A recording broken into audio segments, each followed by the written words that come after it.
এটা আমার প্রথম অর্ডার। তো হ্যালো এভরিওয়ান, আজকে আমি মাটির থালার ওপর একটি চিত্রকলাকে ফুটিয়ে তুলতে চেয়েছি। মাটির থালাটিকে প্রথমে ধুয়ে তার উপরে সাদা রং দিয়ে বেস কোট করে নিয়েছি। তারপরে যামিনী রায়ের একটি বিখ্যাত আঁকা কৃষ্ণ দ্য কাউহার্ড শিরোনামের চিত্রকলাটিকে আমি ফুটিয়ে তুলেছি। এই আঁকাটি আমার এক দাদা আমাকে করার জন্য বলে। একজন আর্ট স্টুডেন্ট হিসাবে আমারও কর্তব্য আমি পালন করি। এই আঁকাটির মধ্য দিয়ে যামিনী রায় হিন্দু ধর্মের দেবতা শ্রীকৃষ্ণকে তার যৌবনে একটি গরুর পাশে রাখাল হিসাবে চিত্রিত করেছেন। এই শিল্পকর্মটি যামিনী রায়ের শৈলীর একটি বিখ্যাত উদাহরণ হিসেবে ধরা হয়ে থাকে। যামিনী রায় এই আঁকাটির মধ্য দিয়ে বাঙালির লোক ঐতিহ্য এবং কালীঘাট পটচিত্রকে ফুটিয়ে তুলেছেন।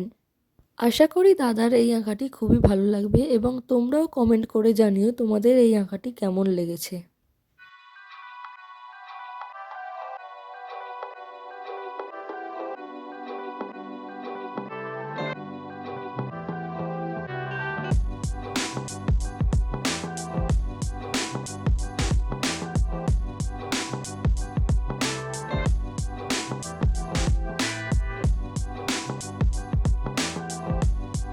আঁকাটি কমপ্লিট করার পর ট্রু বাইয়ের একটি ভার্নিশ আমি ইউজ করেছি, যেটা আঁকার সৌন্দর্যকে বাড়ায়। তো তোমরাই দেখো আঁকাটি কত সুন্দর দেখতে লাগছে।